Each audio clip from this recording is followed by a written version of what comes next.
What's up, everybody? Welcome to another episode of There's Insurance for That. We are your host. My name is Nate Brown. And I'm Edwin Moreno. And today we're going to be talking about the importance of your liability insurance in your homeowners or rental properties and even renters insurance as well. Okay, that's big. That's big.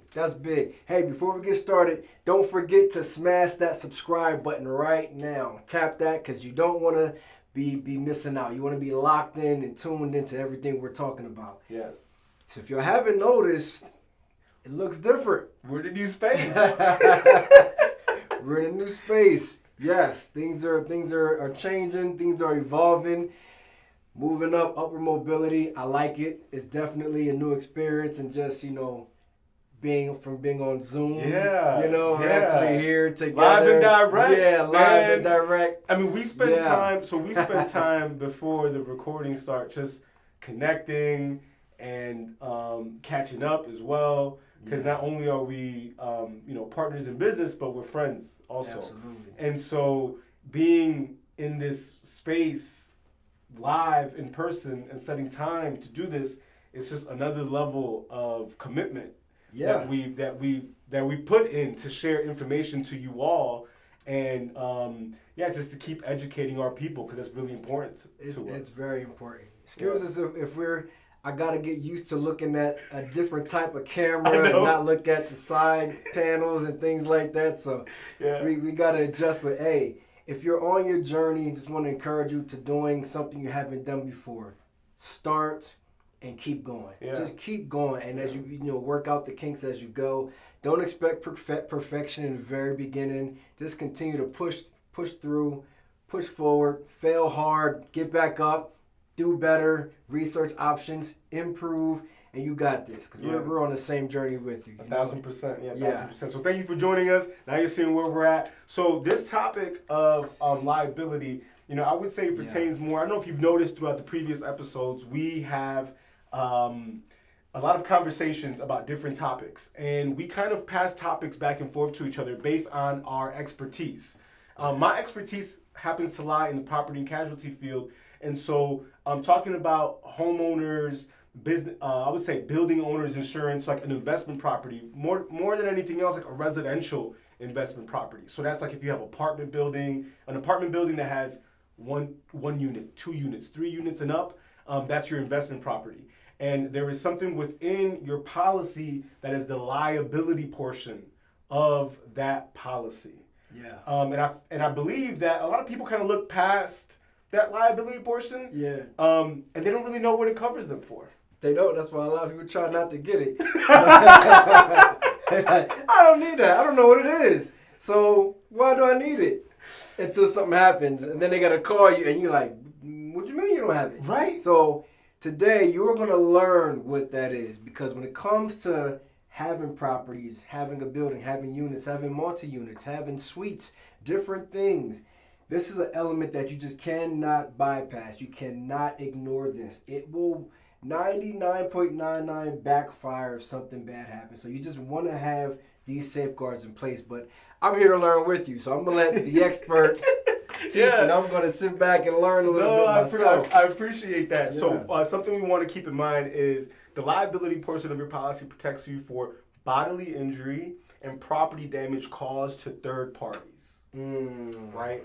So slip and fall, I know something you like that. Perfect. So I know you speak the language, so you understand what I'm saying when I say that. But to let y'all know, bodily injury, property damage, right? So if someone's physically injured on your property, or if because of your property, I'll give you an example. Let's say one of the tenants falls asleep with a cigarette on, and the cigarette falls and it starts a fire. Or they throw the cigarette away in the trash can, not realizing that it's still lit, and it starts a fire. This fire spreads and it affects the building next door to your building. That's liability to property damage caused from your building. Oh crap! Right? So that's the property damage aspect of this liability coverage to think about. Okay. I have another example of a storm hit a telephone pole, and Because of a storm, lightning struck telephone pole, fire falls on garage. Garage catches fire. That fire spreads to the building next door. Right, so there's liability. Wow, that sounds like a scene from Final Destination. That's like, what the heck? That's exactly. Yeah. I mean, where do you think they got these movies from? Right? Right. They're like thinking about these. Really I'm sure there's like insurance adjusters. They have to hire insurance adjusters. Insurance adjusters. I think, you know what, I'd like to know, Final Destination people, do y'all hire insurance adjusters or like actuaries, insurance actuaries, to be like, hey, look, we need to know the most craziest thing that has happened so we can put it in our movies. I wouldn't be surprised. I would not be surprised. No, for real. Yeah. Because these are the things that happen, and this is why there are these coverages in place for things like that. So your liability protects you. I'll give you another story. There was a gentleman who owns a multi-unit building, and one of the bricks needed, like, they needed to do tuck pointing. So he didn't do upkeep he did some upkeep to the building. I guess the bricklayer didn't do a good job, or the masonry person didn't do a good job of like finishing one of the bricks on top, and it was too loose. So there was a kid playing in the gangway, and the piece of the brick fell and hit the kid on the head. Fortunately, this kid is still living, right? Okay. Fortunately, I'm sure there's hundreds, thousands of cases out there where that's not the case. But fortunately, this kid is still okay, and but there's still like the medical bills and the scare of the family and the heartache and just all the above. Who's liable for that? Somebody got to pay for that. Yeah. The building owner, right? Dang. So your liability portion protects you for that, and you could say, but that wasn't my fault, right? If you're listening to the story, you're like, but wait a minute, didn't he hire someone to do that? So it's their fault. That doesn't matter. You own the property. You're the first person. Attorneys are going to say who owns the property. And that's the first person they're going to go to. And then after that, they'll figure out, oh, okay, cool, you hired someone. Well, let's go after their insurance then. But who's going to, all that litigation, all the back and forth, who's going to handle all that? Your liability insurance. Yeah, who's going to handle it? Who's going to pay for it? This is big. It's very big. It's something that's very happens all the time. And well, what I notice is people just have very low limits, especially for their homeowners. If right now, for a lot of homeowners, look at your homeowner's policy, see what your liability limit is. A lot of times they'll have like 100,000, 300,000. They won't have the full $1 million. I was going to ask you, what do you feel like? I know every situation is different, but like a ballpark number that would be ideal for you to have if you are a homeowner, or even if you're leasing out or renting out homes. Right. What is maybe a ballpark? $500,000. $500,000. Yeah, I would say minimum go for $500,000. $500,000. Yeah, okay. $500,000. $500,000 is a comfortable. It's just a good. It's a good place to be at, right? Because medical bills, things get expensive. Yeah.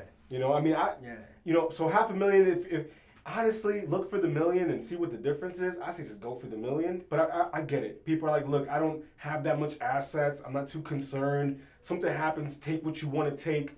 Just get the $500,000. So is that the same thing? I know a few years ago, from what I understand, Chicago, we understand it gets cold. It's ice on the ground.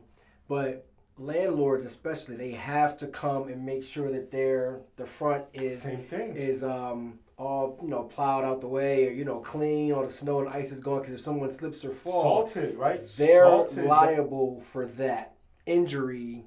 So if it's like, I hurt my neck and my back, and it's like somebody has to pay for that, and they're going for the landlord. So again, this is not something, it may not be a fire, it could be another element. You can say, hey, but that's nature. No, you still need to have, because if something happens, someone is going to be looking to, who's going to foot this bill? I just hurt my back. I hurt my neck. Your sidewalk should have been iced or something, and that's a very good point to bring up, because what happens is sometimes it's an accident where it's like, and that's what insurance is for, right? So if it's negligence, that's like something else. Oh, that's different. Okay. Right? So like, cause we're kind of like, I feel like we're teetering in that line of negligence and accident with like the ice. Two different things. I mean, yeah, we definitely are, because like, let's say snow falls the same day, person falls the same day, that's an accident, right?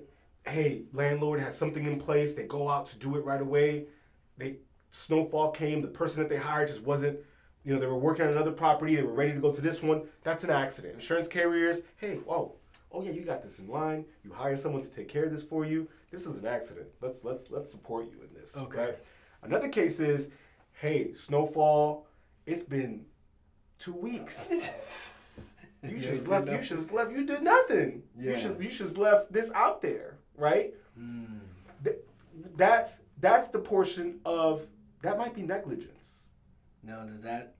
Well, negligence isn't covered in an insurance policy. Oh crap! Right? You don't know what you don't know. Yeah, wow. Negligence is something that they can say, hey, there's no coverage for this because you were negligent. Dang. Right? You were just completely negligent. You just don't care about your properties. We shouldn't have even insured you. Okay. Right? And that doesn't happen often. Yeah. It's not like, so I don't want to, insurance is, man, like, that's not like, and at the same time, if there's a claim that's $1 million, insurance companies are going to look at it. Right. Before they pay the $1 million, before they cut that check, they're like, hold on, let's look deeper into see this. What happened. Yeah, that's really, how often do you clean this? Yeah. Who do you hire to do this? I noticed that too. Like, the higher that check they got to send out, it better be legit. It better be legit. Yeah. No matter what, no matter how much, it's like it's difficult even for me that's in the industry to like fully accept this. But there's just this, it's a business. Insurance is ultimately a business. It is. And they are in business to make money. Yeah. Not just to pay out claims. Yeah. They want to pay claims because that assists in their reputation. It goes hand in hand. It goes hand. Yes. They have to make money so that when something happens, and it does, they have the money to pay out. Because if you can't pay claims, you're going out of business. Exactly. So that's why they'll investigate it, right? That's why they'll investigate it a little bit deeper to kind of say, okay, let's make sure that we can, really pay this out, and there's nothing around. There's nothing that says we had a bad client. Yeah. Right? Because it's like it's such an interesting game because you still have to think about yourself. You got to think about your property. You got to maintain what you have. But I think it goes hand in hand with if you have a property that you're maintaining, you're taking it. You update the units. You have like good tenants, you keep everything clean, the insurance carriers reward that.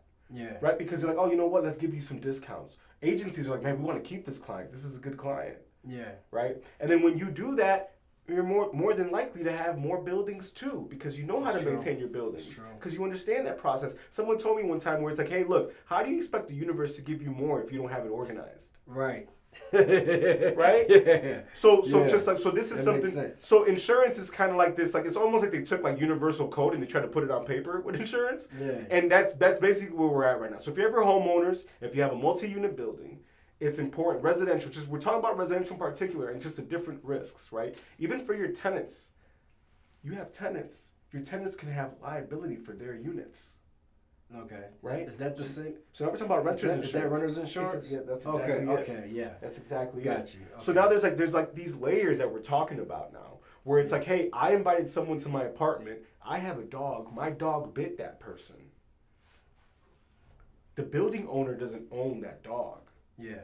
Right? I own that dog. If the person that got bit tries to sue the building owner, the insurance company is going to say, all right, let's look at this. All right, this happened on your premises. We have some liability here. We understand that. But ultimately, who owned the dog? Right? The dog gets damaged. So who's the owner of the dog? Who's the owner of the dog? Yeah. Right? I never thought about that situation when it comes to renter's insurance. I've always thought about, like you brought up earlier, like fire. You're cooking, there's fire in the building or something, you got to make sure, or, things like that, I always thought it to be things like water damage from your unit or something happened, then, okay, but it's I never thought about your pets. Your pets. You got to make sure. Your pets. Yeah. Sometimes we leave our shoes outside of the apartment real quick. Just someone might be walking by, trips on those shoes. They could blame you for that. Really? Dang. Hey, I slipped and fell because you left your shoes for your apartment outside. I'm going to sue you for this. So everybody who's renting needs to have renter's insurance. And I think in a big city like Chicago where, come on, most of the housing is apartments. Yes. You know, houses, old school houses have been converted into apartments. So Yes. it's definitely a need to have. I think anyone who's watching this, it doesn't matter what city or state you're in, if you're catching this is not something that you want to sleep on if you are residing in such a place or if you're owning, because, you know, goodness, it could cripple your business as an owner if you're owning multiple units or, you know, multiple suites. I know that's a big thing that's happening now. People are getting salon suites and things like that. And they thinking, oh, I just got to get a building renovated, put some barber chairs in there, and I'm cool. Stuff happens. So, yeah, I mean, you gotta have that. No, I love that. I love that example you gave because it kind of like, it gives us that connection to like what, like future topics we're going to tap into, like different industries and why those different industries require these insurance policies. You know what I mean? Yeah. And that's like a great segue to thinking of like a client where like I have a client right now who has a 11 unit apartment building. 10 of those units are residential, and then one of those units is commercial. Okay. Right? Nice. So we're looking at the liability of this building, right? And so we're talking about, hey, liability for residential buildings, for apartment buildings, for multi-unit buildings. There's classification codes.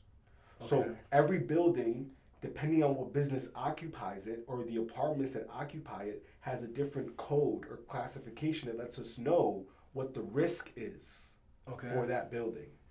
So, for example, this building has a construction office. Okay. Right? So we also have to make sure, this is just for like the building owners out there, if you have a property, make sure it's classified properly. Because a construction office is one thing, but let's say the building has a church. Okay. Those are two totally different. Two totally different things. Yeah. Right? If my policy doesn't show the occupancy and something happens because of that church, the insurance company can say, we didn't know there was a church in here. This would have been a different classification. So I don't know if we can give you coverage for this. Right? Okay. Church, people are coming in and out. There's way more people coming in and out. Someone could slip and fall outside. They have to classify that differently. Yeah. A construction office, nobody's really coming to the construction office. Yeah. Come in, log in real quick, do a quick quote, we're out. We're just coming in to come out real quick. Those two classifications are going to be very different, totally different. And the rates are going to be very different. So mixed-use properties, like where it says some residential, and it might be a corner store in one section. Great That's example. a different classification. Very you different. see that all the time. You got a bodega with 3 units on top. You know, this different.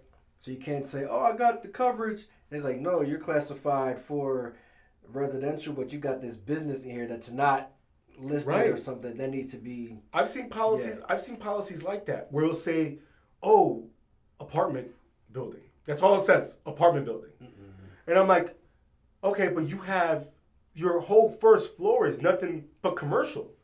Yeah. You got a restaurant, you got a barber, you got a salon, you got a barber shop, and you have a grocery store. Yeah. Right? You need the different I've seen people like that. I've literally seen like a building, and I'm like, it just says apartment. I'm like, well, there's all these different classifications. Oh, well, you know, I don't know. And some agents would just say, well, that's just how the company does it. Really? That's just how I don't know. And how can that backfire?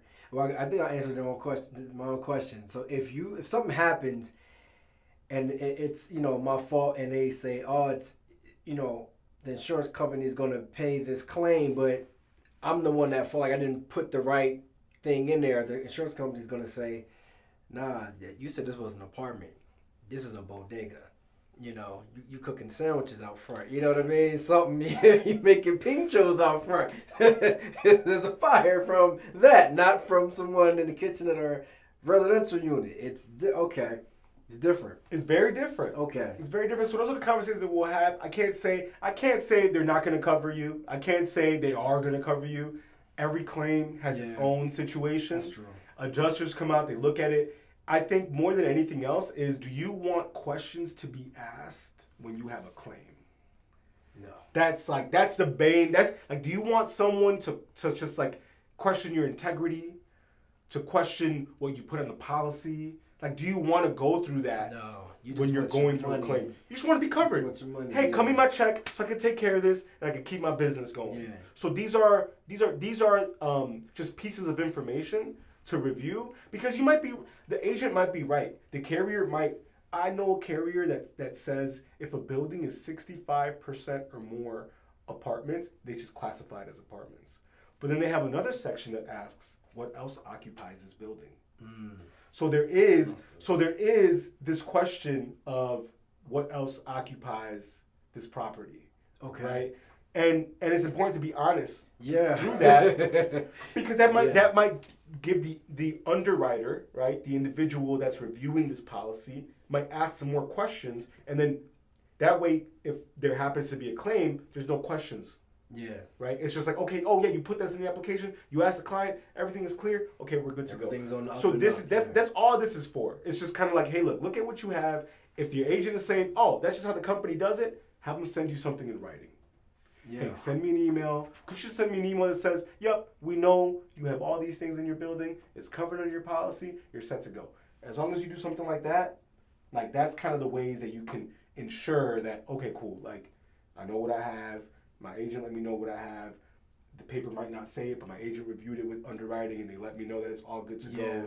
So that way, there's a claim, you have everything in writing that says, hey, look, I let them know what I got, it's all here, it's all set to go. And that's just a hack to like making sure that you're covered properly and that there's no, just come claim time, there's no questions, you're fully covered, you know what liability limits you have, and that's kind of like, that's kind of the gist of it. It's really just having all the cards face up when you're dealing with, insurance. Don't try to cut corners and put a ace up the sleeve. You want to do business right. You want to do good business. You want, if something happens, you want things to go nice and smooth. And like you said, that's the way to do it, by just being honest, being integral, and making sure you have the proper coverage in place for your type of unit or business or anything that you may have. So don't try to cut corners.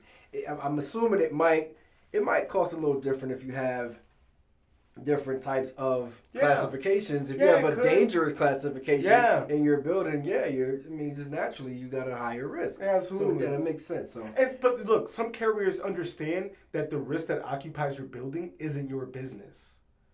So some carriers will say, hey, do you make sure that they have insurance? That's all they want to know. Okay.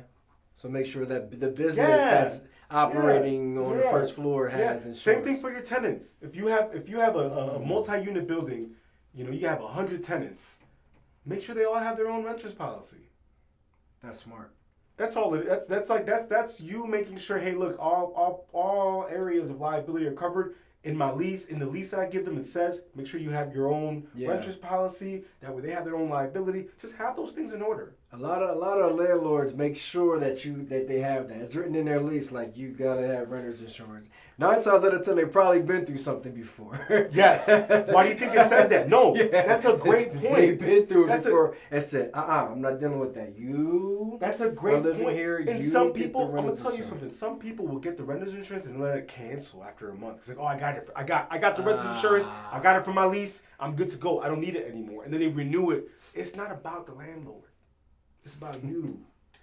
Yeah, it's not about like you protect yourself. Yeah. Look, this is another topic, but your renter's insurance has something called loss of use coverage. So if the building you're in catches on fire and you can't live in that building anymore, that loss of use will cover the expenses to live somewhere else. Dang. Okay. Right? I like that. So that loss of use could be 12 months, 24 months. It depends on a couple different things, but that loss of use coverage is really important to think about, because like it comes added in your renter's policy. So it's just another element. I know we're talking about liability right now, but it's just like find out like it's like one level is protecting yourself in case you get sued or the building is sued or something happens because of your unit, but another level is, wait a minute, also what happens to me if something happens in this building? Man. That's big. Yeah, man. So big. I know we're talking about, I know we talked about liability. That's another topic. I'd love to share. If you want to hear more about it, please let us know. But that's kind of like, that's kind of. Go to Thera's Insurance for that at gmail.com. If you have any questions about anything that we touched on, please go ahead, type it in. Hey, I got a question at theirsinsurance.com. Edwin, you mentioned something. I'm thinking about buying a property. Tell us your story. Tell us your scenario. We'd love to hear it. And we'll also love to give solutions. Things that you should look out for. Things that you should try and implement. So don't hesitate. Don't just watch this and click to the next one. If you're in this situation and something's hitting home, make sure that you go ahead and just take your phone out and shoot us an email. There's insurance for that at gmail.com. Yeah, please reach out. We'll try to get to you as fast as we can. Also, the best way would be also to comment. Comment on our videos. We'd love to answer those comments with another video, right? I think that also makes it smooth for us, and it's a good process for us just to like share information to know what is valuable to you. So that's all I have for liability for homeowners and rental properties. So I think that was sweet. Yeah, thanks so much. Sweet. Yeah. Thank you all for watching another episode of There's Insurance for That. Make sure you hop in and check us out next week. We'll have some more stuff to talk about that's going to be a blessing for you. Stay tuned. Be out. Peace.